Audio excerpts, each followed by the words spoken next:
അച്ഛൻ കോവിലാറിൽ ആയിരങ്ങൾ ബലിതർപ്പണം നടത്തി.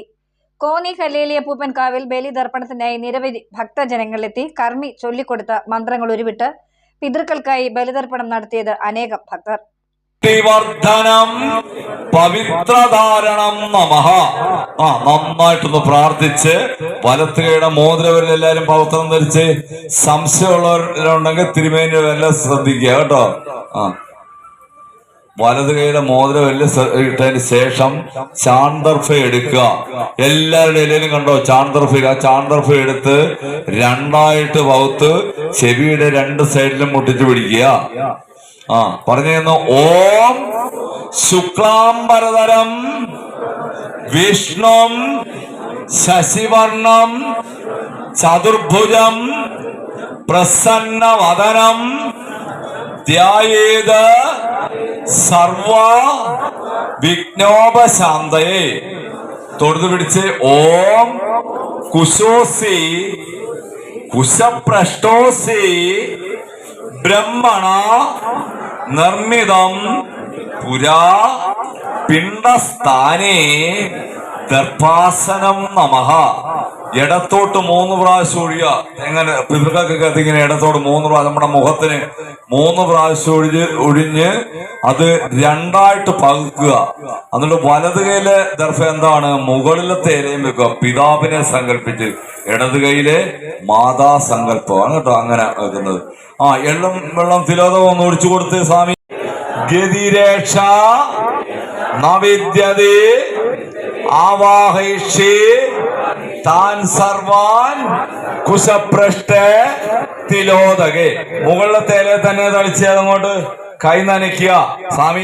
മറ്റു ക്ഷേത്രങ്ങളിൽ നിന്നും വിഭിന്നമായി കല്ലേലി അപ്പൂപ്പൻകാവ് സ്ഥിതി ചെയ്യുന്നത് അച്ഛൻ കോവിലാറിന്റെ തീരത്താണ്. പുലർച്ചെ 5 തുടങ്ങിയ ബലിതർപ്പണം ഉച്ചയ്ക്ക് 12 വരെ നീണ്ടു. തുടർന്ന് നടന്ന 1001 നാളികേരം ഉടച്ചുള്ള പൂജയ്ക്ക് 1001 താമ്പൂലം നിരത്തി തുടക്കം കുറിച്ചു. ഭക്തജനങ്ങളെ നിർവൃതിയിലാഴ്ത്തിയാണ് ചടങ്ങുകൾ നടന്നത്.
ഭക്തജനങ്ങളെ നിർവൃതിയിലാഴ്ത്തിയാണ് ചടങ്ങുകൾ നടന്നത്.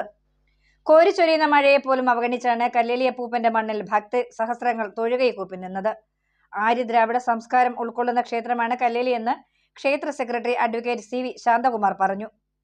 ചരിത്രപ്രസിദ്ധവും അതിപുരാതനവുമായ ശ്രീ കല്ലേലി ഊരാളിയപ്പൂപ്പൻകാവിൽ ഈ വർഷത്തെ കർക്കിടകവാവ് പിതൃപൂജയോടനുബന്ധിച്ച് ഇന്ന് വെളുപ്പിന് 5 മണി മുതൽ നടത്തിവന്ന ആചാര അനുഷ്ഠാനങ്ങൾ നടന്നു വരികയാണ്. വെളുപ്പിന് 5 മണിക്ക് പരിപാവനവും നീലക്കൊടുവേലിയുടെ ഔഷധഗന്ധം പേറുന്ന അച്ചൻകോവിൽ പുണ്യനദിയിൽ നാടിന്റെ നാനാഭാഗങ്ങളിൽ നിന്ന് എത്തിയിട്ടുള്ള ഭക്തജനങ്ങൾ ആയിരക്കണക്കിന് ഭക്തജനങ്ങൾ അപ്പൂപ്പന്റെ തിരുസന്നിധിയിലെത്തി ബലിതർപ്പണ പൂജ നടത്തുകയും അതിനുശേഷം 1001 കരിക്കിന്റെ മഹത്തായ കരിക്ക് പടയണിയും 1001 താമ്പൂല സമർപ്പണവും അപ്പൂപ്പന്റെ തിരുസന്നിധിയിൽ നടന്നു വരികയാണ്. വൈകിട്ട് വാവൂട്ട് ചടങ്ങുകളോടുകൂടി ഇന്നത്തെ ഈ വർഷത്തെ കർക്കിടവാവ് പിതൃപൂജയോടനുബന്ധിച്ചുള്ള ചടങ്ങുകൾ പരിപൂർണമാവുകയാണ്. 999 മലദിവങ്ങൾക്കധിപൻ കാശി രാമേശ്വരം പാണ്ഡി മലയാളം അടക്കി വാഴുന്ന പൊന്നു കല്ലേലി ഊരാളിയപ്പൂപ്പന്റെ പുണ്യപൂങ്കാവനമാണ് അച്ചൻകോവിൽ പുണ്യപൂങ്കാവനം. നാടിന്റെ നാനാ ഭാഗങ്ങളിലെത്തുന്ന നിരവധി ഭക്തജനങ്ങൾ അപ്പൂപ്പന്റെ തിരുസന്നിധിയിൽ തൊഴുകൈകളോടെ മനം നിറഞ്ഞ് എത്തുന്ന ഭക്തജനങ്ങൾ താമ്പൂലം സമർപ്പിച്ചാൽ ഭക്തജനങ്ങളുടെ ഉദ്ദിഷ്ടകാര്യ സിദ്ധിക്കും സർവ്വ ഐശ്വര്യങ്ങൾക്കും കല്ലേലി ഊരാളി അപ്പൂപ്പൻ 999 മലദൈവങ്ങൾക്ക് അധിപനാകുന്ന പൊന്ന് കല്ലേലി ഊരാളി അപ്പൂപ്പൻ പ്രകൃതീശ്വരനായി മഞ്ഞും മഴയും കാറ്റും വെയിലും എല്ലാം ഏറ്റ് ഈ പുണ്യഭൂമിയിൽ കുടിയിരിക്കുന്ന കല്ലേലി ഊരാളി അപ്പൂപ്പൻ നാനാജാതി ഭക്തജന സഹസ്രങ്ങൾക്ക് ഒന്നുപോലെ ആശ്രയമേകുന്ന ശ്രീ കല്ലേലി ഊരാളി അപ്പൂപ്പൻ വിളിച്ചാൽ വെളിപ്പുറത്തെത്തുന്ന ശ്രീ കല്ലേലി ഊരാളി അപ്പൂപ്പൻ കാവിന്റെ മുഖ്യ പൂജാരിയായ ശ്രീ ഭാസ്കരൻ ഊരാളിയാണ് ഈ മഹത്തായ കരിക്ക് പടയണിക്ക് നേർ നൽകുന്നത്. ഒപ്പം ഉപ ഊരാളിമാരായിട്ടുള്ള ശ്രീ രാജു ഊരാളി, ശ്രീ വിനീത് ഊരാളി, ശ്രീ ശശി ഊരാളിമാരായിട്ടുള്ള ഊരാളി ശ്രേഷ്ഠന്മാരാണ്. ശ്രീ ഭാസ്കരൻ ഊരാളിയാണ് ഏകദേശം 30 വർഷത്തോളമായി ഈ കാവിൽ സേവനം അനുഷ്ഠിക്കാൻ തുടങ്ങിയിട്ട്. അദ്ദേഹത്തിന്റെ പ്രായത്തെ പോലും പ്രണവൽഗണിച്ചുകൊണ്ട് അദ്ദേഹം ഈ പുണ്യപൂങ്കാവനത്തിൽ അന്തി ഉറങ്ങി. അപ്പൂപ്പന് പ്രഭാതം മുതൽ പ്രദോഷം നടക്കുന്ന എല്ലാ പൂജാതി കർമ്മങ്ങൾക്കും അദ്ദേഹം പങ്കാളികളായിട്ടാണ് മുന്നോട്ട് പോകുന്നത്. അച്ചൻകോവിലാറിന്റെ തീരത്ത് ബലിതർപ്പണം നടത്തി പിതൃക്കൾക്ക് മോക്ഷപ്രാപ്തി നൽകാനായി എത്തിയ ഭക്തർക്ക് എല്ലാ സൗകര്യങ്ങളും കല്ലേലി ഊരാളി അപ്പൂപ്പൻ കാവിലെ ഭരണസമിതി ഒരുക്കിയിരുന്നു. 9 മലയാളം ന്യൂസ്, കോന്നി.